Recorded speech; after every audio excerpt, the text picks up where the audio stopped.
Bas, cham get tukul jaman gap Jehovah ngotoro lo mitei. Kita magi teror Jehovah ngugini amu ripset nenege nugo gori bagengage ngachek. Awo ng betu no gara gago tuye asobit kagas tugeni yang ala lu jeng suruti ki trilen ko bon go bay tinek chemite taynya. Ameja ta jak tukul asobit ta stay bagenge. Medita pleson leba wigini ko moy golle ke mengis ak pigalak ko yego mwa ngugi konye kita nak bendi gine tigay ko ngugi ne ko noto ke mengis ago bota pigalak adne go bayti nek mi to meje so ko bit ko weber en ugi ko mo wole anandate ke gurnara maru aga taw en betu tap sabato ak cuma pili ko en betu tap cuma pili ko moy gollen manongo tayige ago sotik aga nyatage comme kurupa pasta nyalilei ameja gaji go gati sa go mo go ngalalene Aga top ganet ap Jesu le chamgei kimwae kongoi ami Jumatatu ne mwagulen sigik ak lagok otagatin akwet tugul. Koro pasta je magar engwe ngasi Temane gap Jehova aga top tugul ganet ap Jesu kebe bertanoibe kongolole tiliandisiek ing boisionik anan ko tiliandisiek ing boision kap kasi. Koro Evalintarus eng pedutap ko sumagasi. Chamgei jamani gap Jehova. Amigo sumagasi ni mwae golen gi sojinige. Kongbai ko neitu kweje ko Lilian Maswai eng betuta kongan gasi ago moy ko lelene wigini nyoni. Kongoi jamani gap Jehova majaga tak tugul aga toja gemite kipakenge. Gemite kongan gasi kulen leson eng yota kanyun kebendate eng ngamnatet. Ko yegitare kemwa gile wigini rube kulen leson. Otagatin mising anyun. Kongbai ba songesa so we get the style lesson. Timeje gitoro de Jehova amu barai ne go ne ja sobit ke buata ita bakwengu ang nesire Jehova ibo ishene ki grondet asobit engala la tigwedi ngalali ko kita gatul Jehova ne bunun kondo ngando se na batam miriengung asobit ko logo yeju ko we tukul eng lo ko ngal jabangon ang nesire Jehova ko it kage sunet age torojin togol ke bagenge ke tinita na baga tertere ye wega tenga ko gi kyo ki ngalaldo sing betabrane ay ngalal je sabane kyo ay magengung sabane kyo ko shek tugol ko bote je ki ko sech eng lo ko ngal jabangon amuni ta so min yo engi su tiden yo. Amen. Chamane gab Jehova ngaliono nagamale son ko galle kemengis apigalak kibendi ke butuli kebeber eng bayti ne kene ti shek betabrane ago gigesu eng paro yet lu mengisheta pik engyo awendi kon introduction ba sabato ak tiage mwagi tekin eng bedutap jumabili kangala lu lesson ko mejo go bar wech ngaliot no eng kitabutap kolosai gangwan ga tini golo ne metita lesson no tabrane ko mo ay golene kolosai gangwan ga tini golo kale ingotep ngale kwok eng miendo kotugol ko nyinyagis eng munyuk sokobit onay oleganyol owal jinde chi aga tugol ingotep ngale kwok eng miendo agon nata gamogol kotugol mange egona tagenge eng kotugol kala soko ko nyinyagis ngale kwok eng munyuk kala sokobit onay ole kwol nyindo chi aga tugol so kagon ngalyantani kene gele kaga bertano nakagon lesson ko ol ngalalday aw lagitay ko batabi gala kimi to bagenge kali yemengi speak ago bayis speak ke chang ng masta genge kale ko gotogol ko bitu tertinoshi jo ko amu atebet ak pite tap ci aga togol ko lagi bitu ndaji aga tebeni o lagi tundo ak tertinoshi ko mu ko bit ing ngalyata maoni nelenji o gat nya ga botu tage ne magarge aga botu tap citage ko piutak tertino shege ago sasingine konga gumagi ku yomi singe baurit ko bitu ta yo shege ko bitu ne rang na to shege ko bitu cheutige amutu ku jutaju tega bit en goret no not kagumwa ko ger bawlo kolle payman ko ngalal tigani se ta filipik golosai asokobit konai koguiyo akobo ole kanyol komeng'isieito chi ak chito age asokobit koek meng'isietab ichek chemite kibagenge cheimuchi kotoror kainetab Jehova ak kiro Kristo eng meng'isietab biik chekakotebi kibagenge akobois kibagenge ak kwai kit age tugul kibagenge. Eng nitok koboisie Paulo kapchi koker kapchi ko kele nuclear keswot netai nebo asokoek kaniset kotaunege kapchi kele kimeche kengalale ak kinet kapchi nebo nemeng'isie eng Kiptayat kapchi ne kasubikab Kristo kele kanyol kotepto ano amu yetebi kapchi koyenyolchin sirutik chetililen kotepche ake na kaniset nemitei kapchi age tugul eng atebet nenyolchin Kristo ketaune nuclear ne kapchi ne eng betutab rani kebendi kekere mising eng ngalalet nyo ng'etege nguno akoi karab keketore kekere kapchi eng kebeberwek cheterchin ak yekitar kapchi keker ko kapchi noto ko kanisetab Kristo yakakotuiyo families cheterchin ak cheterchin eng kaniset koborgei Kristo amu kashiketaune kapchi akoi kaniset koek agenge. Notok kashe komwa eng kitabutab Efesoek ing yo kole mut kaitini ko 31 kole amu ng'olyondoni bokokto chi kwandanyi ak kamet akonamgei ak osotiondenyi akoek icheket borto agenge yeityo kole eng 32 ng'otioni ako ng'alali akobo Kristo ak kaniset kang'alale kapchi kole bokokto muren ak kwan ak kamet akonamgei ak osotiot akoek borto agenge yeityo kole ng'otioni ang'alale moker kuwo kapchi kityongon ang'alali akobo Kristo ak kaniset. So kaboisie kapchi asokonete ole kanyol kotepto kanisetab Kristo amu kakotebi kapchi eng tililindo ak eng atebet neiboiboi Jehova. Kokonech introduction kero kapchi nemeng'isie eng Kristo asokobit kotoi kaniset netononi ako meng'isie kibagenge kristianik eng kabwatet agenge ak eng takyinet agenge.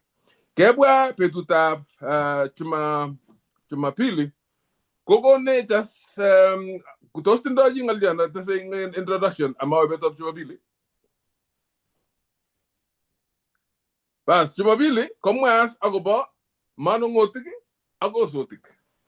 Kong'ep komwa ng'olyotab manung'otik ak osotik kokonech kitabutab Kolosaik 3 ko 18.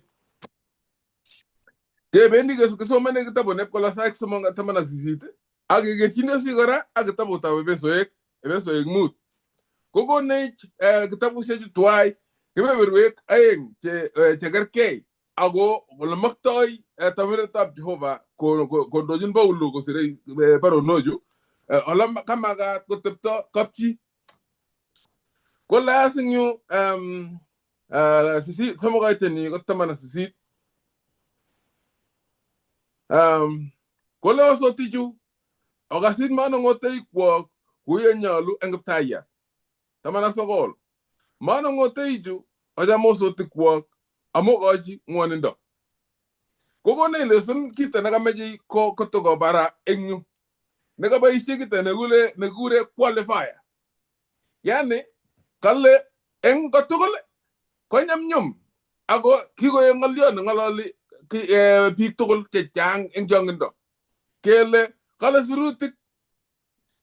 sirutik osotichu akasit manung'oteikwok akotorchiyot nekarab koek kakoek kipchumariat nekibirchin osotik kokasit manung'oteik amatikekon kito nekatare Paulo eng yobolet nekikure qualifier kole ikasit eng ne anan eng yeune yeine kokang'alal eng yo sirutik kole kou yenyolu eng Kiptayat kebeberta neo notok nekakure Paulo eng qualifier anan kito nekikochin chomchinet osotiot kocham anan kokasit manung'otiot kou yenyolu eng Kiptayat eng oret age kokang'ololchi biik che kristianik cheingen akobo sirutik chetililen kalechi osotiot kasit manung'otiot eng Kiptayat kasit manung'otiot konamegei kasit inendet konamegei ak sirutik chetililen eng yu kokalechi lesson maikochi osotiot lazima kolechi lazima ikasit manung'otiot eng kit age tugul anan malenji osotik kanyol okasit muren age tugul eng ole bendote lakini kale eng Kiptayat anan ku kale ku yenyalu eng Kiptayat. So kotyem kobar lesson eng koindo koger ko kapchi nekakonam sirutik ketililen nekanam mosotio sirutik ketililen konam akine manongotio sirutik ketililen kokas keit kokasit osotian manongotiot amu kakosub manongotiot logoiwek chemechen akokon uamuzi nebo kiy eng kapchi kele kakiyan kunotok amu tonone ako sirutik ketililen kunot ko ye kakotoi kongetin kwapit atebetab manongotiot nemegei ak oretab Kristo akomach kotokyi osotionyi kosub oranata akine komasapoteni sirutik ketililen kole kanyolu ikasit manongotiot eng oret neu notok ko konoto nakameche kokon lesson mising kotok kele kale osotiot konyolu kokasit manongotiot eng Kiptayat. Kale mami yelen kanyolu kokasit muren age tugul amami nelen eng kabokorio komatindoi kebeber nekonu maoni eng kot. Kale amamitei pirchinet kele kopirchi kepirchi osotiot kocha manongotiot akokasit anan atebet nemanyolu eng manongotionyi kele mweitae akikasit akiyan kuye komwaun. So tukyu tugul chu kokale mamitei eng sirutik chetililen cheimuchi kokochi osotiot chamchinet asikobit kokasit manongotiot yemanamegei atebenyi ak ng'alalenyi ak uamuzi nenyinet ak Kristo. Kale eng yo boyin taman ak sogol kale manongotei chu ocham osotik kwok amu kochi ng'wonindo. So kebeberta nenyolunot kotindoi manongotei ko kocham osotik kwak amat kokochi ng'wonindo. Kale eng amat kokochi ng'wonindo. So kenai ile kebeberta no nekale mat kokochi ng'wonindo ko kashi konyo konech akot eng kitabutab Efesoek 5:33 kole ako ngocham chi age tugul osotiondenyi kou ole chamdogei ak ingokonyit osotiot manongotiot. So ng'aliotab kecham ko kecham kou ole ichamdoigei. Ngot ichamegei inye minyewe amechame ikochi ng'wonindo bortong'ung ko kale akine manongotiot amekochi ng'wonindo osotiot amu kou ye ichamdoigei icham akine kou notok. Kondemetut nebo chomyet kobitune manongotiot ak yecham manongotiot osotionyi ak koyochi nemie akokas keit kosulda ng'aliotab Kristo nekamake kapchi kotepto. Eng nwokindo kityo ngachamenekab Jehova ko kameche asoman Efesoek 5 ngatieni 22 kale osotichu okasit manongotei kwok kou ye okase it Kiptayat.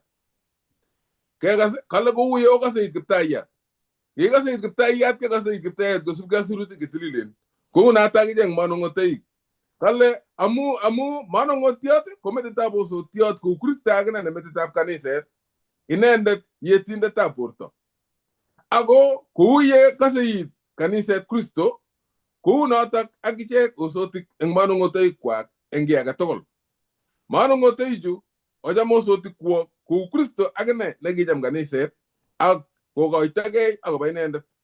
Kale sikobit kotaban ak kotilil eng kaunetab beek eng ng'oliot. Kaitet 32 ako ngocham chi age tugul 33 ngocham chi age tugul osotiondenyi kou ole chamdogei ak kokonyit osotiot manongotiondenyi. Kakon ole kanyol kotepto osotiot ak manongotiot ak osotiot. Kebeber age tugul neibe chi age tugul. Eng oret age eng nwokindo ko kale nyolunot kekergei osotiot ak manongotiot eng konyek chebo kipsengwet chebo tamirmiriet. Kale simaker age kole kosir age anan mat koreny age. Kale nyolunot keng'ololi kokikapchi keegu biik cheki open chekibwane mesa ak keng'ololse eng nemami kiy nekeung'egei ak kiborchigei kito nekamekat keyai. Kale nyolunot kikochi chi age tugul kokon maoni nenyinet ak kokon akine kabwatenyi eng kit nekami mesa nekakimeche keng'alale. simat ko dominaten kityo ngon boyot kole ane katil kotep kole ane ko katil kotep kole tilet no mamite chomyet ngorit mamite ne kekase keit akakake ako ke kekas maoni nebo chi age tugul ngeberta age tugul asobit kienjine akebe kosubkei ak sirutik chetililen kale ngotko ngotko kabit maoni cheterchin ngapchi ko kale mosotiot kasin mano ngotiot eng maoni nenyinet nekakokon asokobit ngotko namegei maoni nebo mano ngotiot ndengung ak sirutik chetililen ikasit akamwa kora kole chang mano ngoteik che ngokon maoni akekasit maoni nebo kabokorio anan nosotiot kochang chekitun komwa eng let kole ndakimakasit mano ngotiot nosotiot nenyu takiakameng ngalek lakini kingakasit akeyai ni kokamwa osotiondenyu ko kikibaulen so tindoi akichek kebeber osotik cheimuch kwai ngapchi asobit kosulda kito nekararan mamano ngotek ichekei chetindoi kale ngap komite kasarta ne ngap komite tuguk chemeche ketil cheuen kale omuch oteshi kora lagok tuguk chetinye lagok saa zingine keteshi kora ngalalutik chao lagok chao koekitu kele kimeche keu kebano kimeche keyai ne kotep kole kimeche kealde kor kimeche keyai ne konga keteshin lagok ngalek chao koekitu saa zingine so koek part and parcel nebo ngalalen nyo ak kekeren sirutik chetililen kale matkobolyo kapchi eng taitab lagok anan matkobit akot polatet ako ngokakobit ki neu akamake ngusanguskei kitikin komaya akot eng taitab lagok ako kutuny akosa Jehova ako yekilen ngopkorwoi mui komatkorwoi mui nebo muren kityongon kale ngorwoi akot mui nebo chepyoset akine so mutai kongetos karon kokorwoi mui eng butoi ko kakobit ki nekakokoshin tuwai akeba tugul komasta agenge tos mi chi netese ngolyo anan ko netebei Kamache asoman ngoliot nekase kakesunetab lesson eng komut kasi nekisir tugetab maonatet kole ingoek kapchi tugul kipsengwet nemining eng ngonyoni sikobit koek kaa ole imung'e sobonda age tugul tatyo komwa kole maketab Jehova ko koek kapchi ole kimwechi ngousin ng'ony akousin setani inyone gaa amu inyoru chomyet inyoru tolosiet inyoru rirenetab kei akomoche setani koyai noto koek kiptuibotoi nguno ngitite korik alak ko ole mi kipriang'it nebo bolotet ak renyet nekiwoge lagok ak chepyosok anan kewoge moning'otoik kele ne tame muren ko ngwo sang chito olin kokararanit ngotuyo ak chi kokotiny koming'inetab kei kwachi chi ki kole kongoi akomi chepyoset nematiny kai ine komakilejin kongoi anan komi boiyot kai ki nekai kobirtogei chepyoset kolen acha so mongen akot ale kiakere ano ko ngot koek kapchi kipsengwet nemining ko ngemondoi sang kimuchi keborye setani ak lugoshek kakiyoiwech eng sang amu kakonyi kikombetab chomyet eng kapchi kokamwa ang yutas kole boiboiyetab kapchi tugul kongoek age tugul eng bichoto eng moning'otioto kosotioto ak lagok neboisie kipsengwet asikobit korongchi tamimiriet nebo kaming'inetab kei ak chomyet ak rirenet ak mieindo taini sikobit kolal kokwengta kot koker bororiet komugul kole kikonai bichu Jeiso ko asome ale kuyemwoe sirutik kit kora nekamache akoteshi ko eng kitabutab Efesoek yoto yakesomani 5:21 kotomo ko 22 ak 25 kokotaune 21 kole oming'inchigei kei okwegei ngokwegei kou yenyolu eng Kiptaiyat kotaune kole oming'inchigei kei koming'ingei kwondo eng moning'otionyi tatyo komuch chomyet koming'ingei akot akine moning'otiot eng kwondonyi kokotaune yotok eng tuwai tatyo kole anyun akosoti anyun osoti chu oming'inchigei moning'otiot amu metit nekinde Kristo asikobit keboisie ko okwek moning'otoik ocham osotiong'ung osotiot nekichomei ako ikonugei kale ikonugei kuye kikonkei Kristo moning'otiot ne iyoni kome kokeregei amu sikele muren ko kimurege yaiti age tugul ngomurege yaiti age tugul sikosop lagokyik ak manung'otioni ko magere kwondo negere koui kokasit manung'otiot nekakokongei kome ko ngotiekune ikerege miat age tugul sikosop kong'ung ko konyitin osotiong'ung akotekisin amu kaimande itonon yeku muren nekemurege kit age tugul lakini ngotiekune ilen kile bukoito metit korot age tugul nekamwa ko lazima okasit ko keboisie sirutik koek kipchumariat anan ko nyundoit nekikwere lakini maindo inyendet yeku netai nekekerege yaiti age tugul sikosop lagokuk akosop manung'otiong'ung kongoi sikosop osotiong'ung sorry kongoi mising bas ameche atany mwalimu Nairobi bas tanyalilei Kongoi mising, kongoi Ramaru. Kongoi kora amu kaisisin akobo sobet nebo kapchi. Kaimwa akobo chomyet nemite manung'otiot ak osotiot. Ngiwege ng'oliotab taunet aeng koitetab 18 ko kimwa Jehova kokamime chito kole mamie komeng'is chi inegei akokochini toretindet nekergei ak inendet. Kingakeyai Adam sigindenyo netai ko kiya Jehova komimei eng eunekyik akonde kebeberwek tugul chebo borto chebo muren. Kingakotech Jehova kounoto koker kole mamie murenoni komeng'is inegei akokochini toretindet. Ma Jehova kwondo komang'une sang, ai kwondo komang'une murenoni. Koko Jehova rwondo Adam sigindenyo netai akonam rotwenyi Jehova neingen inegei inekit muguleldo konem karasta akwai kwondo. Aet nebo kwondo ko sikonekite muguleldo murenoni. Boisietab muguleldo ko kokweri leu sobondo nebo muren. Kosobe muren kosobe akine kwondoni amu kamang'une inendet. Kole Jehova mamie komeng'is murenoni inegei. Toretindoni toreti. Komele kikatemene Jehova konem kowet kong'ete keldebeshet ole kityechi anan ko kutung'do anan ko suwet anan ko metit ako kinam Jehova lenekit muguleldo. Muguleli ko konam muren ak kwony koek agenge.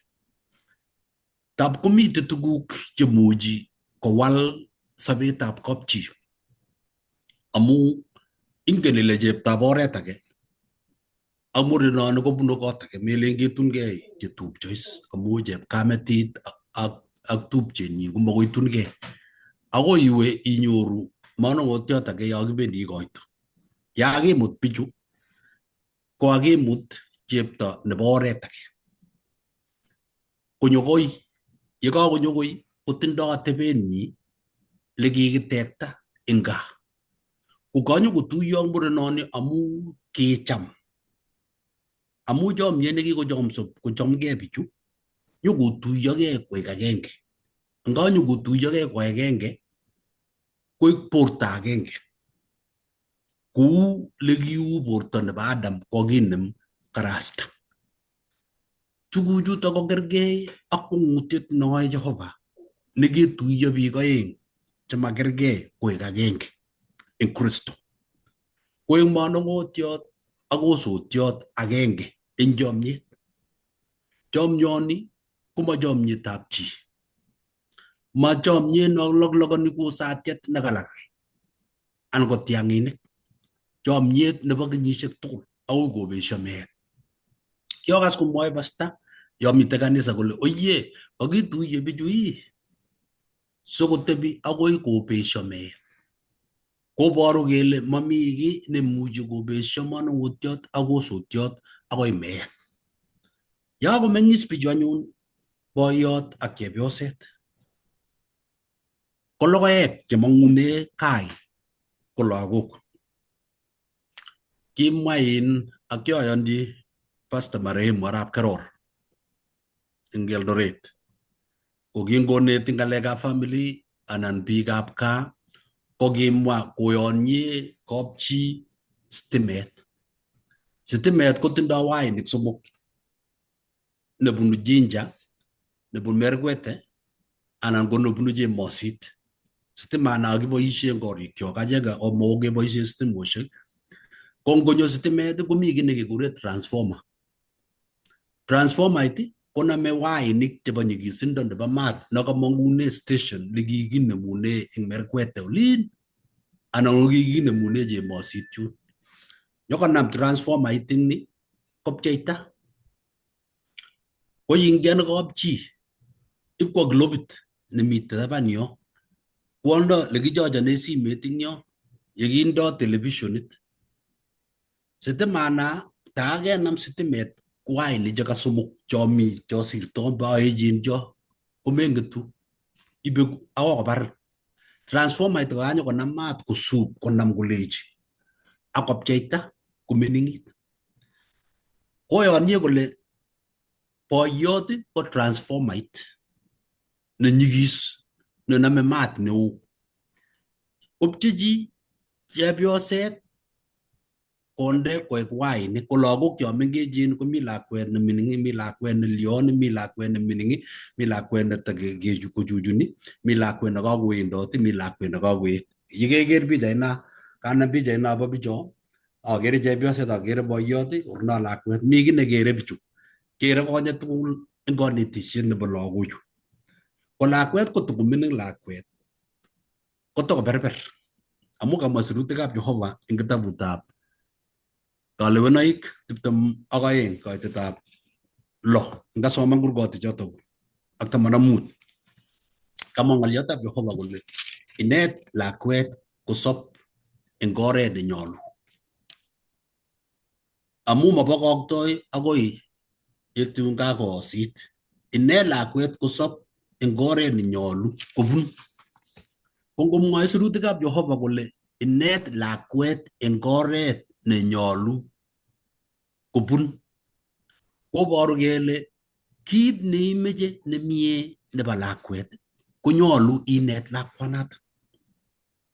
Amu ngomenet lakwet kotumining, kotoko lakwet angen ale kikonet kamet chito nguno eng kanetishet nekibo stimet kale nyumnyum ko chepyoset amu ichome boyot konet lakwet.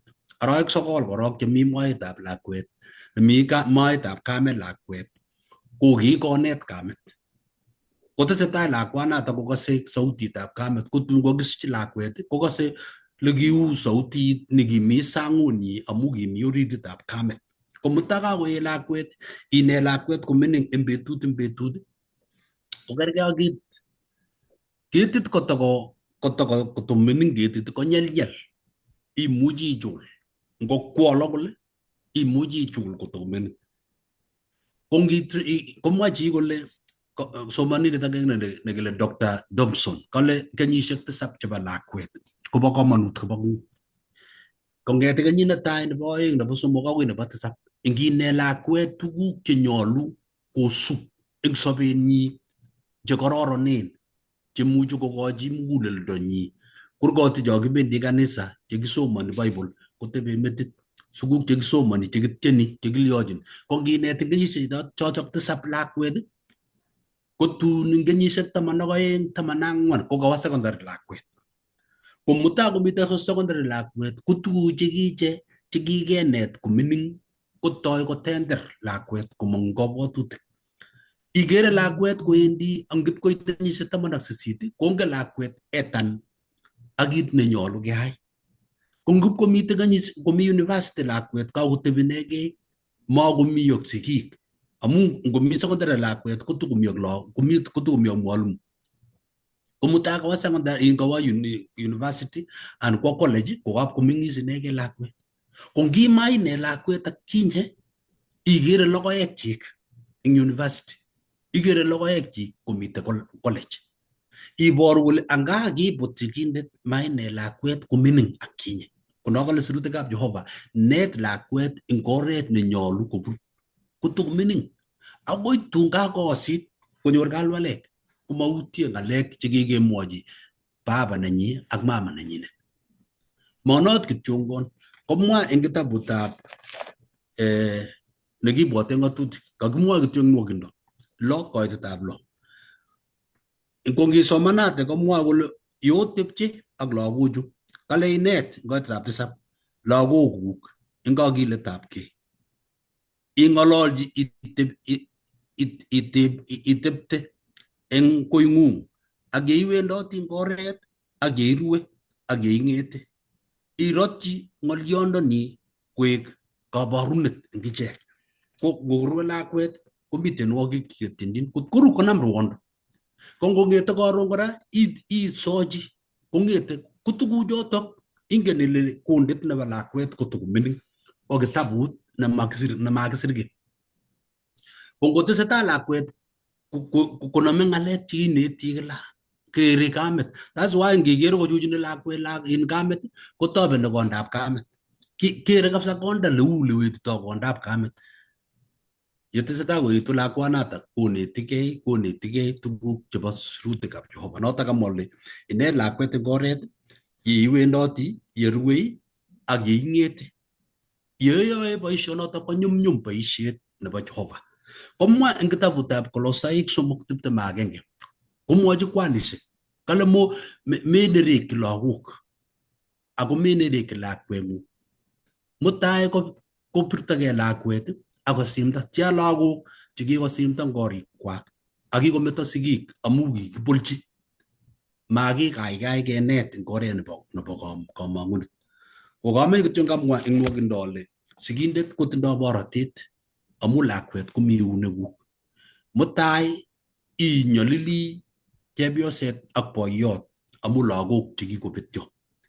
Ngwo lakwet sikobit komasta lakwet kwai korot age kwam kerichek anan kwai koombenot lakwet anan kotoi konyalil lakwet eng kimasin ikose king'wan inye mama ak inye baba nekisiche lakwanatak amu kakobet eng eunekwok. Ko betut no kobe lakwet ikere ile mutai kakebar lagok anan koketkei lakwet anan kwai korot neya. Ko mutai kekere kele tos kiyai ne sigindet ak kinye koimining. Ko nyolu eng oret age tugul kesochi lagochu matin kakoekitu isochi ing'ololji eng kaming'inetabgei. Mewirchi ng'alek chenyikisen sikobit kotwa muguleldonyi koistogei eng oretab Jehova. Kongoi, tos mi chi nemeche kotes ng'olyo? Katai kiboityo nerubei. Pas kongoi. Kibendi kebeberta anyun nebo kwaeng kasit neng'olole tilyandosiek eng boisionik anan ko eng kaboisionik. Atkan kora ko ngap kobit kaimutiet eng yundo yeng'alale Paulo otwog'natosiek anan ko otwogik anan ko chekikure eng biik alak mutworik. Kotebe biik kole amune asikong'alal Paulo kuyo titi kole kotokoek biik chetinye otwogik anan ko mutworik. Ne oret nekiboisie Paulo eng kitabutab Kolosaik 3:22 akasomanate agoi Kolosaik notok 4:1 kokale otwogichu pakasit eng tuguk tugul ichek che kiptainik kwok eng borwek ama eng otwognatet nekikere kou che iboiboi biik ako eng muguleldo tugul koiwei kiptaiyat. Kit age tugul neoe oyai kobun muguleldo kou eng kiptaiyat ma kou eng biik.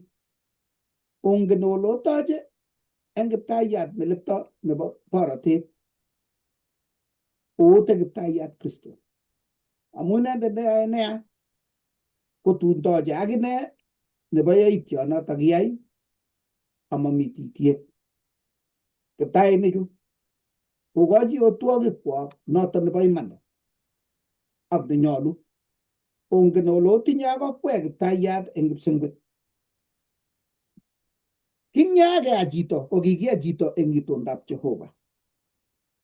Ako king'yaa kobit kabutet akobit tengekto kobit terchinet eng atebetab mung'aret kobit chekoek mogore kobit chekabananso.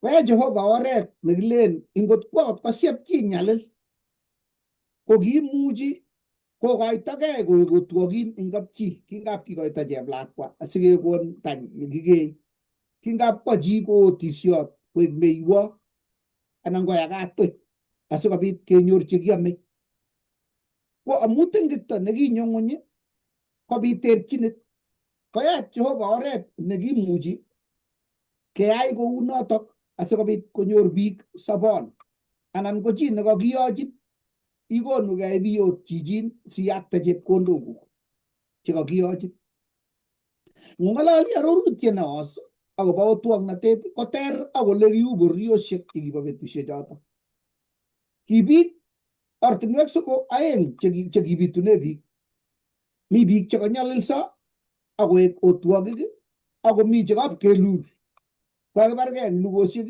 akemut bororiosiek chekikemut Israel ko kimakotinyei toreto age tugul otwogin anan ko chi nekakilul koek lulet kikipirei akebar ngemoche kebar akeita tuguk chekiitoi akot keng'em kenyere kole Jehova maunot amu kikiya chito eng itondanyu ko ngot kwa chi kot kwoldochigei chi amu nyalil anan ko chi nekakilul ko makoi kiyochi nea amu kikiya eng itondab Jehova kokon Jehova ng'atutik chekale netai ko mat kootis chi kachulyo kikikochin kootis kenyisiek 6 kenyit nebo 7 kitiach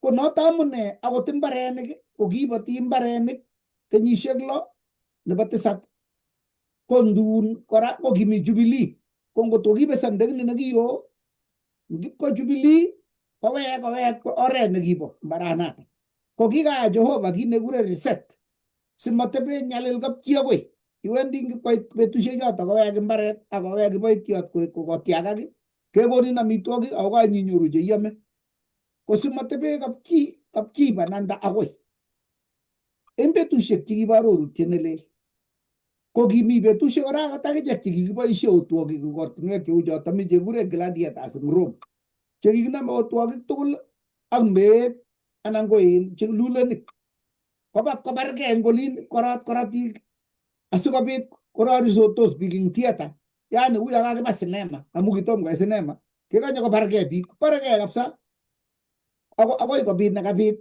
kikochi sawatit yoto kochun alak ipketu kole Jeiso maunot amu kikiyai bichu eng itondab kokochi Paulo as kole amu mi nyalilda nekakonyo ko ngoto kikaborye Paulo kole kitiach bichu ko kitabareke ak Rumi kole ngochut muguleldab chito ole mitei indetab tengekto sikole otwogichu akwek chekaona Jeiso okasit kiboityondoni kiptaiyandani eng muguleldo sikobit kotwa tamirietab Jehova muguleldanyi kokwek Jehova kiptainik onai ole kikokurok Jehova sikobit koeku kit agenge akotwogichu amu kikenyoiwa gaa akotinye kiptaiyat neoot eng kipsengwet ko ngot koboisie tamirietab Jehova kiptaiyandani asikobit korib otwogindoni kokochi melektanyi kou yenyolu akobai kot kote kosob kobeku otwognatonitok noto amune kimwochi Onesma Paulo ngisoman kitabutab Kolosai 4:1 akola ole kong'ololchindoito Paulo eng kitabutab Petro nebo 2:16 kong'ololchin ing yuno kole makoi kiptaiyat kokeny ako kaweku tupchet inye Filimon ak Onesma kounoto ing Filimon 1:16 ko kimoche Paulo koboisie oret ne yekanyo komeng'is tamirietab Jehova eng kiptaiyandani koit chichi kakibatisan koek kristianindet koek tupchenyi akoboisiechi inendet maingolgoliet ako kaker kole kakinyabani tuwai paunatet nenyone kobois akineni mayokilen ngumami rani kotebi ng'uny kole mache ang'et akot atilatil tugul ing yo ang'em moek chik aine kotib kolya ang'em amune amu kingap kong'et age kobochi moek in beek chebele bich akokuwe atele akome moita kele kolya Kwa mutinye ngwonindo nebo tuguk chekiyoe kole Paulo ngotiyai kunoto kokaibet sobondab koikeny ak tun inyabani nyalildab muno ai inget ile iyochini Jehova kounoto akinye kiboityondoni. So kounoto kimuchi keboishe kerkeini achek chekemi kapkasi kiyoitoi ano boisionik eng kaboisio ngoto kabiyai kontrak kapchi tos itub mbaret eng lainwek kicham kakere ngetake kotub tumdo akoib rabinik mutai telen ile onge tumdo kongetchi barak. Komi age ne ngomi kapkasi kochore tugukab kapkasi yo makere chi.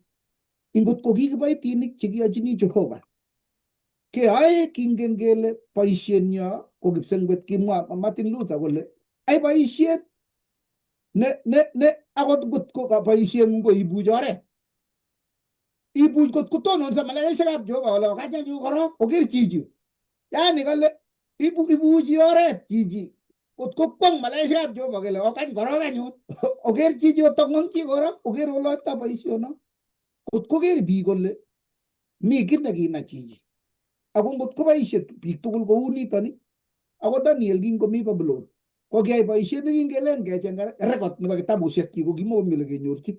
Akoi kele sikenam kityo koya kityo kename saet, momi kit age nekeyoe. Ko kikiboitinik tos kiche kiyoni anan kiyoe mutai ot kele kakeam rabinik eng yo kakelya eng yo singeribe kele kakoromit in biik eng serikalit kwomei koboto kristianik chekelen acha kokibutan akine amu kiam rabinikab biik. Ingwek Jeiso nekeboisiechini akot ngot komoche kokolkolen manajaek cheketinye ko ngonai kole italak itinye tolosiet nebo kipsengwet ak iribe imanda ak imwa imanda mami kiy nebo chulchul ne ngomi kiy nekelen onde chi yoyo ile katkat ye makonye chi kele ocheng kristianindet kinyo mi chito nekingen nekiyoni kabisa moibe chi nebo chi. Konoe biik kole ngot ko ngenai Jeiso kekerkeit ak chichi amoche akine anai kiy nekina chichi ingotoretech Jehova. Ko kikiboitinik eng kaniset anan ko eng kokwet keboisiechin serikalit simakiyai kityo ngap ko kora luget nekebaregei akot eng kaniset ko kikiboitinik baregei biik moche koek boyotab kanisa atururtoini namwoitoi lembech amu kakimoi eng ng'echerok. Ako ngot kingen kele kikiboitinik chebo Jehova koeku tolosietab kipsengwet ak kaming'inetab kei nekonech keyai boisiet neibortoi Jeiso akoker biik tugul. Kot ko talait akot akine chito nekikolkol konai kole nyoiwo kat keboisie kolkoliet ako ngoi amu maiwolwo neya ako kiiborwo ile kokalel anendet ako kakomonye ne kokelel. Tos mi chi netinye tebut anan ko kiy netesei? Kale nabwat mchungaji kangimwa ng'aliotab semberisiet ak tubet ko abwat biik ngap ko uaminifu chekasember mbaret eng oret ne kararan ko washi kabisa ko tutumdo nemitei kelyekab bandek orit. Lakini ngap ko chito ko mbaret nyokotiech kotoromben ko ngelyek kokwoi ko ngap kele ngiro ko kakosember wikitikin amu katiech kabisa ole koi mate standard nebo ole makat kebimanda mbaret amu kamach mogoryondoni kole ngoteba chil ngatiech nekoi asimalipan chepkondok chechang. Lakini ngebiro kimasta age ngolin ipkotikyi age kele chenwogen ako katubo kot mbaret. Karabu ngelen iro komai kita nekaek fair nenyarunot maboisie tuguk chekipimanishe chebo korogendoet nebo iman eng ng'oliotab labanetab mbarenyi. Ko bor kristianindet ne matonon matkeeku biik cheu choto kristianik. Nyolunot keboisie standard nenyolunot eng kiy age tugul. Eng kapkasi yekimitei keeku kora chekisapoteni matkeeku chekipingani kou yo kimache positions keib position nebo chi nekoikochi boisio isapoten eng muguleldo agenge. Ngot komi kebeberta neyoe asikobit isapoten chichoto eng kebebertang'ung role neng'ung'et eng boisiet iyai eng chomyet eng kakiletab kei tugul eng chomyetab Jehova. Koker Kristo nemi eng oring'ung matkoker kou yo ia rival neimeche iborye iiste ng'echeret anan nemeche ing'et isapoten kasinyi simatai komatukofaulен akot eng ole maktoi. Ngoborgei chomyet ak lapkeiyet eng tugul ole yae boisionikuk. Akot achek korok akot achek chekikiboitinik mongen loekitu kitinye cheplagok chekisire eng korik kitinye chito netoretin nebo kasi.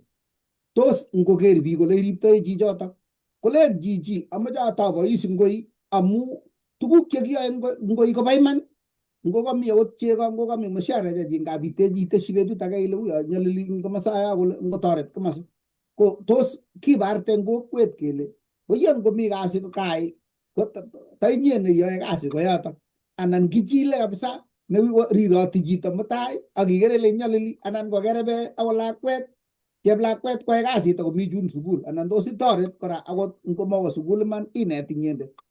Pastor kemoche itesyi ng'al. Oe kameche atesin angot eng kanisa ko kikiboitinik kikelewenei mi pasta, mi boisiekab kanisa ak kandoik cheterter. Kotab kong'etin kakiit betusiek chebo lewenisiet. Igere komite terchinet amu kang'et boiyotab kanisa kosas boiyot age, anan kong'et chepyoset age kosas chepyoset age. Ako boisioni kiyoe eng kanisa ko ketoror Jehova. Makiyoe boisioni amu kimokchinigei. Ko kangomwa sirutiet nebo kanetisiet nebo lesson rani komwa kole kemeng'is ak biik alak. Eng kanisa ketuitosi biik chekikeyan komang'une biik alak. Mi biik chekiu, mi biik chekikimenye tugul, mi biik chekikosik, mi biik chekikotokosikwoin, komi chekikotebi eng kanisa. Kikertoi ano bichotok eng boisiet nebo Jehova nekikekochi.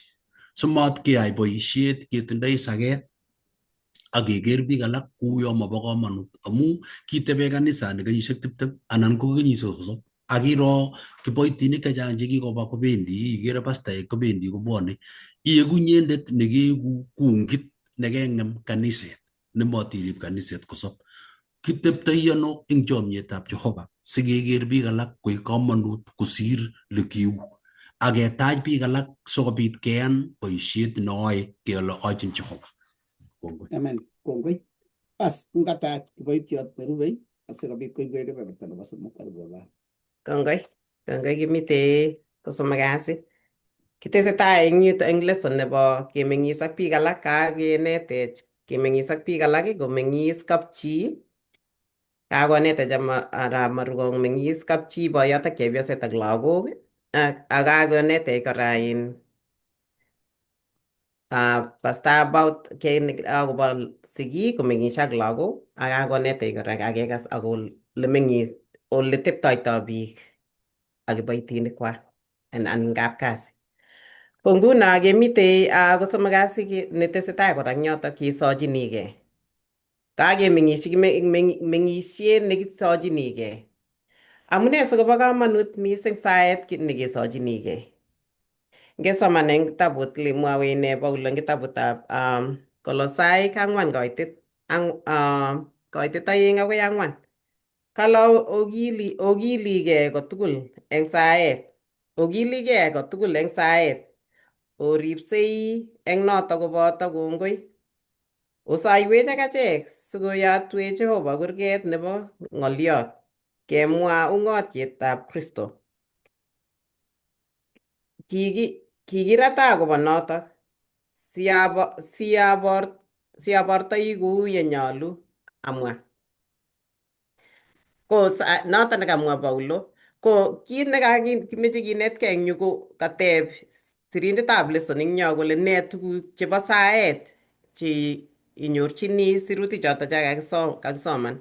Ko tuguk chekimuchi kenyoru eng yotok ko kamwa Paulo kakiletabgei eng saet ak ripset. Kale oripse yeosae ak kit age kora nekamwa Paulo eng yotok ko saet koboto kongoi. Yekaisa ilechi Jehova kongoi. Yeisoe ak iripsei iker walutik chekonu Jehova. Ak kamwa kora eng yotok kole koyotyi Jehova kamuktaindet kurget neimuchi komwaitae logoiwek anan koyotwech akichek. Ko notok kora nemwowech Paulo. Atyo kateb eng yotok kebeberta nebo 2 eng tebutyonotok kateb sirindet kokamwa kole ne somutikab saet chesome Paulo. Ko kit nekisom Paulo eng yotok ko koyotyi kamuktaindet kurget nebo ng'oliot komwa ung'otietab Kristo. Amu kamwa kole sikomwa ung'otietab Kristo kou yeu asimamwa kit age amu kamwa eng yotok kole notok nekikirata. Notok amune nekikiratyi inendet komwae Paulo sinye komite korkoret. Komwae kounoto kole kikirat akobo ng'oliotab Jehova. Ko kimakomeche ne komas ng'oliotab Jehova. Kimeche saet inendet. Imuch kobwat biik kole kimokene saet mising Paulo ngaingen akongen ng'alekab Jehova. Unoto biik kora yekale sikobit amwaita ku yeu amaiwech. Ngap komi sinyenye katiritit kora yemwoitoi chito ng'oliotab Jehova kou nguno Paulo ko kingen kele kikinde korkoret amu ng'oliotab Jehova ko kimakomeche komas kole simang'wanit mising birutiet. Eng sobenyo nebo atkan kora ketuitosi ak biik chechang anan keinteraktoni ak biik chechang. Ko ngap komi biik chebune cheuen, ngap komi biik chemeche saet, ko ngap inyoru chito ilechi asaun anan ko kasirto chi anan kobune cheuen chito ilechini sasaun ko kisochini iman. Ko kit age ko ngap kesochini akot biik alak komengen kole kisochini. Ngap kosoiwech biik alake akot achek akot nguno kemi yu kineti lesson ini kengen kele chang biik chesoiwech. Mi biik chekikobirwo, mi biik chekikosirwech akolen kongoi kisoiwo kotestai eng kanetisiet. Kamune sikosoiwech biik? Kamune sikesochi biik? Saet ko kit nekararan mising. Mi saet nekeipchin kapchi yemiondos ko oret age ko kamionso lagok anan kamionso kapchi keibe kelen kakiip saet koindo. Anan komi biik chekaibet chamanikwak keipchin saet kounoto. Kale ibu notok toretetab Jehova akokimiti kanik. Boisie Jehova sautikab biik alak koberuri biik alak. Noto anyun kimuchi kemwa kele ibu kaberuret sautik chekesochini biik alak. Yesoiwech biik alake. Ko kameche amwawok mitei chito nekikasochi. Ameche asoman eng yu. Kesir iman eng Kingeresa lakini nga sawal kidogo. Ko eng arawet konye cham awendi kot eng kot kwa daktari akere biik. So ko kingapanyoru chichi chepyosani ko kinyalili mising, kimi ng'wonindo mising neo mising ko kang'ololchi amu kameche akochi inendet konyor daktari nebo kityo nenyoi ng'wonindo. Kole kyawe tugul cho mami kiy nayoe ko karo chepyosani ale ngotinye depression kora kalen akochi referral koesho kole mawendi cho tugul. Baro alen koui chepyosani komami kiy namuchi achi. Keng'alal ipketar. Ko alechi okay siwechi daktaris neng'ung'et asikotoretin. Kole mami kiy nepkoiwo kora. Ale koui chepyosani mameche kiy age tugul nekiochin. Anyway, atar boisiet nekoyoe ak kang'et yameche awe kole aro kitabut nekitinye eng yo kole nekibo daily devotion. Alechi kaitinye kitabut nebo daily devotion. Kalis tamandap akot ko smilan. Mami tom korori tom nothing. Imwochini kiy age tugul kolen kityo kowalu ale mami kiy nekametochi chepyosani. Ko kila eng betut yamandoi alen Jehova toreto ai kaberuret eng chi age tugul nanyoru eng betutab rani. Lakini chepyosani kakouit nea mami kiy age tugul. Kakochi referral koesho tugul. Kalyochi alechi ui daktaris kole mami kiy nepkoiwo. Kyawe cho tugul mami. Ikere kabisa ko depressed. Mami tomo kong'erech akot agenge lakini mawinen chepyosani ale mami kiy nekayochi. Alechi okay. Yeite time neiwendi bikere daktari mebiro. Nyamade yaro kitabuni asikotinye eng yu alechi ngaitinye kitabuni isoni nini akot ane ae devotions in the morning. Kole atinye lakini tomo asoman. Cham asomani ako smile for the first time. Alechi that is really nice. Atya alechi ngesais komanyo anam chepyoset ka eut akesa. Oroni karon very early in the morning ko kang'et.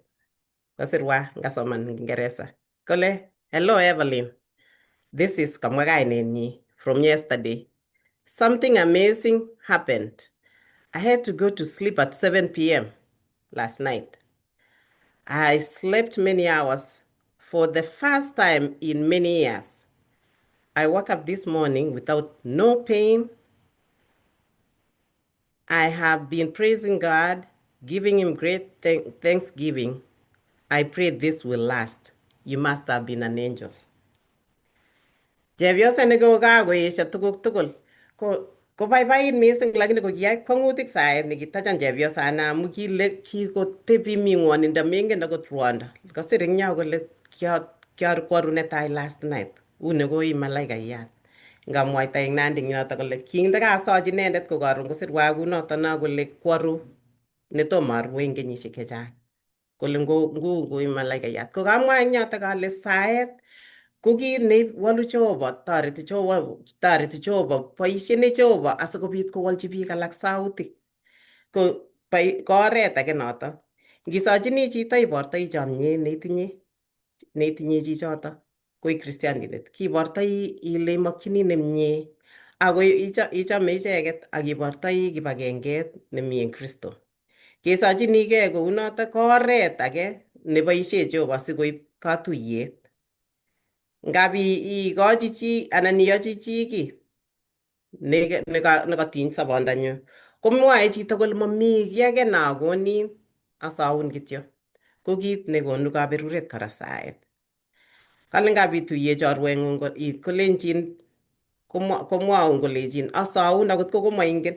Ko ngab ibune tugun alak chekategelin anan ko karibin Jehova ko amu saet ab biik alak. Kikisochini lagokchok, kesochini biikchok tugul ak kesochini choronokchok mi nguno kamwa alen kongoi amu osaiwech akot akichek sikotestai eng ng'oliotab Jehova eng orani. Kale nito ko oret nekilewen, kameche asoman eng yoto mi kito nekasir sirindetab lesson kole nito ko oret nekilewen kipsengwet nebo katuyet ak kakimitetabgei. Nito ko kebeber nebo tetutietab Jehova kokonech eng walutietab saetab kayanet che makikonech ngotko makisom. Noto ko kainemune sirindetab lesson kitabutab The Great Controversy, luget neo pejishek 525. Kale keer arorutik chekimen chebo saet cheboisie Paulo. Kale okilgei omuite eng kakuyetabgei. Oweku chekasunotin akoboto kongoi koboru ole ni ko saet nebo kayanet. Eng Kolosai ko kamwawech kole kesaa kotugul ako ngesoman kora eng kitabutab Efesoek 6:18 kolen akosae kotugul. Ngesoman Tesalonike netai 5:17. Tesalonike netai 5:17 komwae kolen osae kotugul, omwae kongoi eng tuguk tugul. Omwae kongoi eng tuguk tugul amu nito magetab Jehova eng Kristo Jesu eng okwek.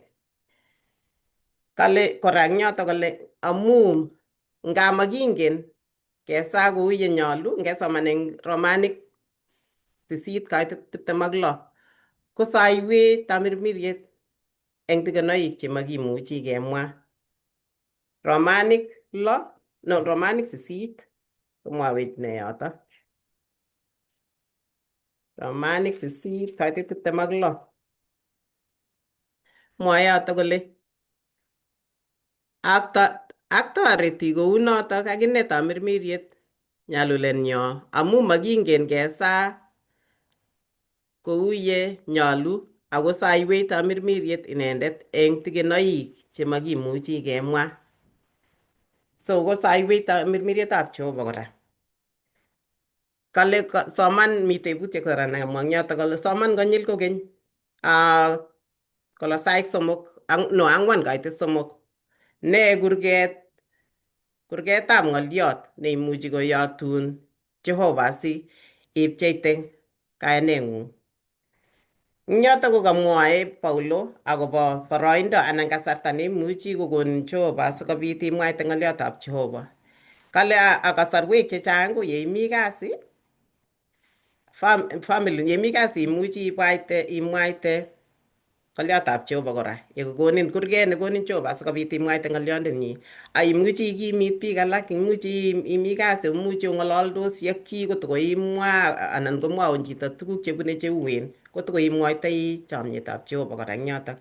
Imi kora eng family neng'ung imuchi kotebenen chito komuchi itinye milet neo anan itinye challenges chechang eng your family kokere chito ole iiptoi koamu iiptoi tuguk che iloe che nyikisen eng kong'ung kokere chito kole iiptoi ano anan une the struggles che nyikisen che iiptoi. Ko ngiwol imuchi kotebenen chito ilenjini Jeiso nekitoreto. Ko eng sait kora anan ko chitab kokwet kora imuchi itoret chitab kokweng'ung.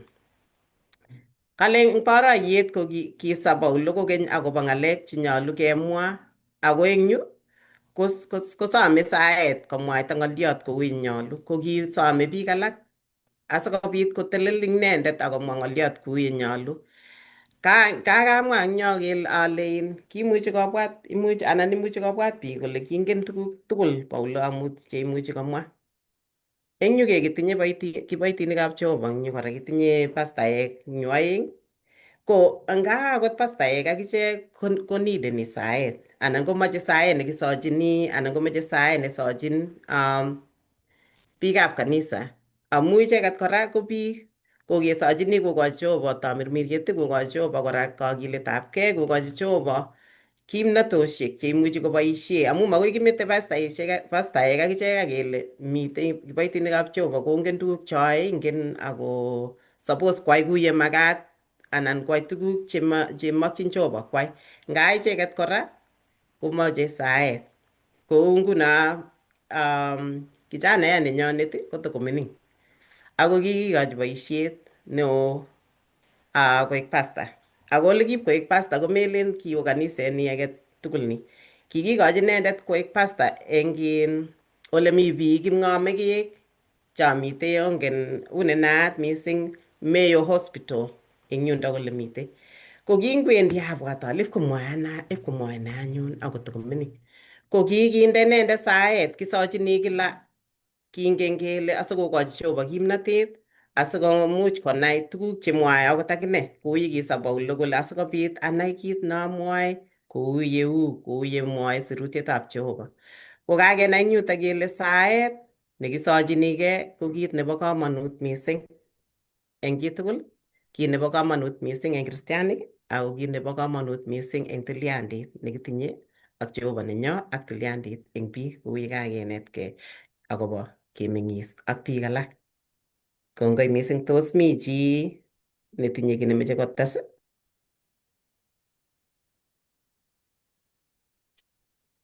Ko ngomami atoche chepkametinyu Lilian kotarwech.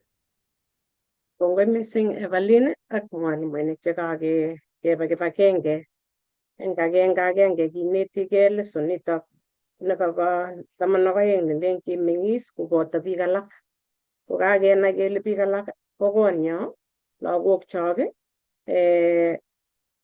biik yani chekitindoi tilyandit agenge. Ako kakomwaiwech Evelyn akobo saet. Ko anyun kebendate nguno kakimwa kele yani eng sobet nekitindoi tos kibendate ano kakenyoru ng'oliot.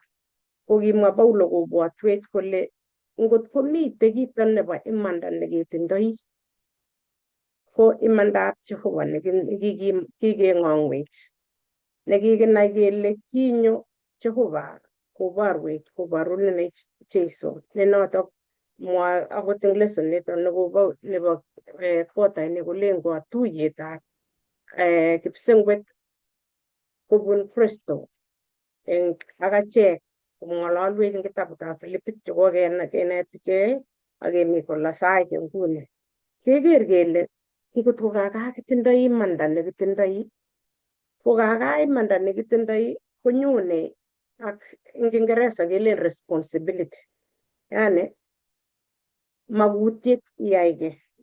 Makikonech naoni kenai kityo kele len Yohana 3:10 yo kole ng'ang'utiet yo kole len Job Saburit 23 keng'alale kityo kenai ko kemwaite kebendate akowalech asingebendoti kong'ololi ng'alechu eng sobenyo makityo ko ng'alek chebunu kutit.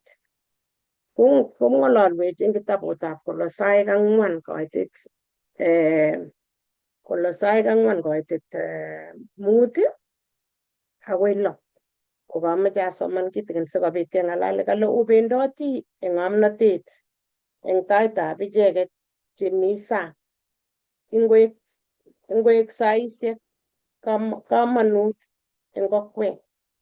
Ingotep ng'alekwok eng mieindo kotugul. Ngoyo ng'o netindoi kitabut kosoman koitet lo kole. Karamat. Kale ingotep ng'alekwok eng mieindo kotugul koanyinyokis eng munyuk sikobit onai ole kanyol owolchindoite chi age tugul. Aikas Paulo kakoib munyuk chekanyokot kole ngotep ng'alekwok anan mieindong'wong netindoi munyuk. Ngele munyuk ko tos kele ng'o nekichobwon tumoten kicham keamdoi munyuk. Ngemwa kele chumbik. Chumbik kengen kele kot age tugul anan kiy age tugul nekiame kotindoi chumbik. Kemeche sikenai yoto kele kiamune sikomwae Paulo kounoto. Kokakomwa kole ka ng'alekchok sikenai kole king'ololdoi ngebendoti ng'alek keng'ololi ko ng'alekchok ko ngoek tindoi nyamtutik cheonyinyen kocham chi kolen oye kang'alal chicho komyeit mang'oliot nekiwolu nengekas ile kamwa nenyi ngang'olol kawal kutit nekauit eng yo anan tinye laskeinatet chichoto achicha. Kale ngotebi mieindanyo amu mieindo ko ng'alekchok chetindoi mieindo ngebendate mieindo amu mieindo kosaru. Mieindo kokochin nyoetab kat. Akot kakimwa ki neya akong'ete ko eng Kingeresa kelen it restores. Ikere biik chekikosirgei komutu kotuiyo kotuitos. Akokochi chito konai kole kaka lakwetab Jehovah. Ingen mi biik alake chekikosaskei kot komakokeregei. Konyo kanisa koker kole angakichama motinyo malakatkei motinye kiy lakini kakichama kaka ochi. Konoto ne kakoker chito eng ng'alek chekakimwa. Mangap kemwa ng'alek chesirtoi ngot nging'ololi iamdoi komeche inai ile ng'o nemite ko anan komemwa ng'alek chesirtoi sikarap koker chito kole acha kamukoboto chekeng'olole. Ium tugul ko eng ng'alekchok cheiumi tugul amu kikekonech sarunet. Aya kokale inyo kale keteshi ng'alekchok chumbik.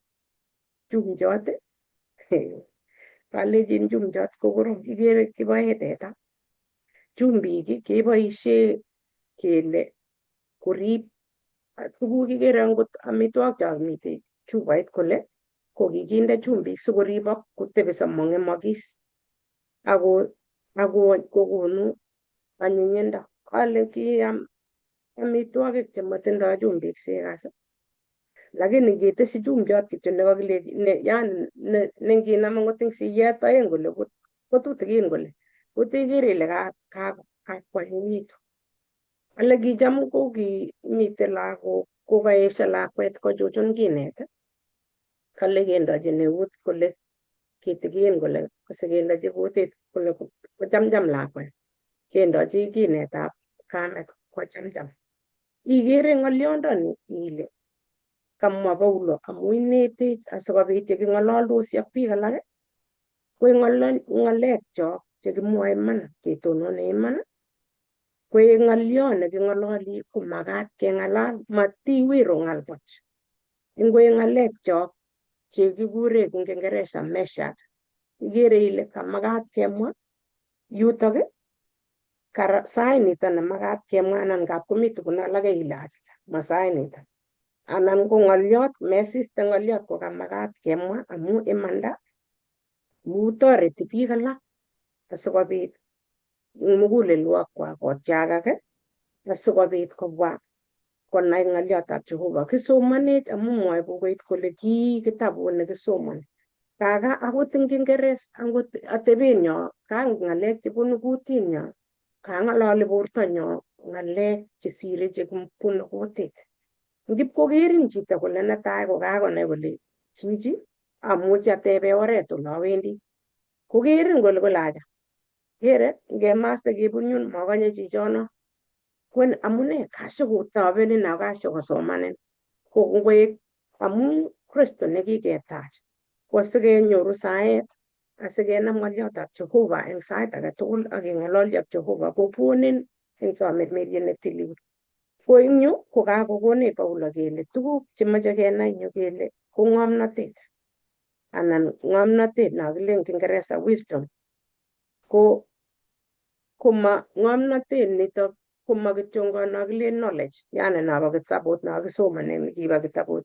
Ng'omnotet nebo orit nebo imanda ne notok bunu Jesu Kristo nekikoing'ong'wech asikobit konai biik alake ketonone imanda, asikobit kemwochi koek atebenyo komwaita akobo chomyet, asikobit keyat korikchok kobwa biik alake konai biik kole ngamaste koi anyoru toretet ako neking'ololwo eng imanda ak keng'ololi koek ng'alek chemengechen ako tuguk chemengechen cheikere chito kile ngatoreto ano amakitebenin kokabiyochi akisirte mekany akot kele kanye kolya imwa kityo ng'oliot nemie akisirte.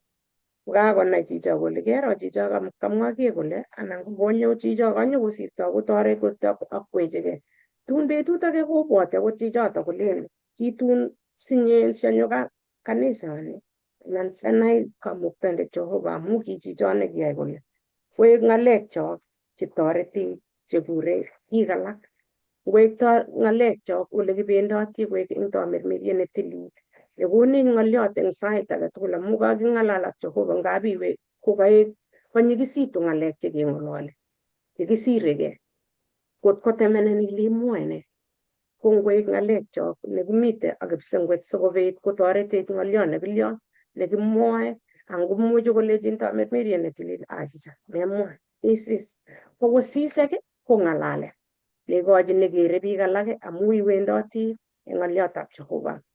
Ko akot nguno eng sobenyo komeche itebegei ile tos eng biik alak chekiyoe kasi anan chekimenye kokere Kristo eng sobenyu anan jirani neng'ung'et anan biik cheomenye kot eng kaniset tos kere Kristo iwendoti, tos ng'alekuk cheing'ololi kong'ololi eng ng'alek chetindoi ayebindo nebunu kipsengwet anan ng'alek cheibu kobetei.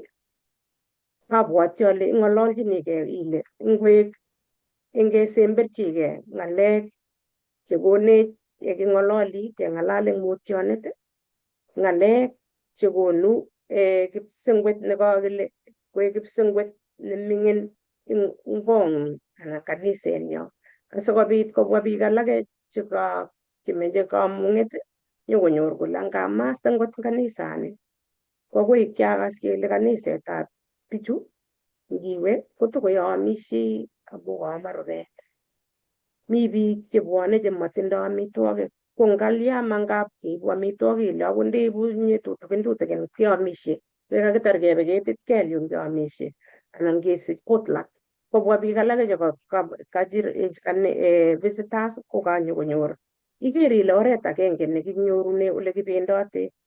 Rainyun tupchosiekchok ne nekong'et ng'oliondoni kang'ololchi Paulo kang'ololwech eng korik ak ne ko ngap komitei biik alake chemakitun mi biik chetindoi chekitebi chemaiyan tos kimeti Paulo bichotok achicha mameto akot icheket kokale kosich chomyetab Jehova kora akotebi eng kalyet ne Jehova ne inendet nesemberi ng'oliot atebeng'wa anan kiy age tugul asikobit agenge age tugul kosikekur akeeku mbaret yani ne akwai nekere biik nekere kole mitei sobet yu akebendate mieindo nekure biik koker Jeiso. Ameche ametochi yutok anan ngot mi chi netindoi ng'oliot koteshi. Ko tupchosiekchok amu kakwo sait ameche kebe eng yotok kele ngu wikini nyone keng'alale ne kimite kiwang'ung lesson nebo quarter nitok nekokeng'alale lesson nebo 13 nelen itelel eng tugul eng maketab Jehovah. Ko ketuye eng wikini nerube ko keng'alale yotok. Ko eng yutok ameche amwa ale kongoi eng biik tugul chekasech eng beek ng'alechu kotinyech kotechech sikewalake kosich biik alak keyakte amu mitei kito nekekure eng Kingeresa domino effect. Yani kakotoi kotinyo ngaluli age eng yu, yani kotinye kotiny age amu mwae ng'aliotab Jehovah kele ngiker dalili age tugul nekitindoi konekit konyo Jeiso. Makomitei ngele lale kot anan maat kot akomi biik kot komelechini biik yache imwae eng sautit neo ilechi lale maat kokur sikobit komang'da biik.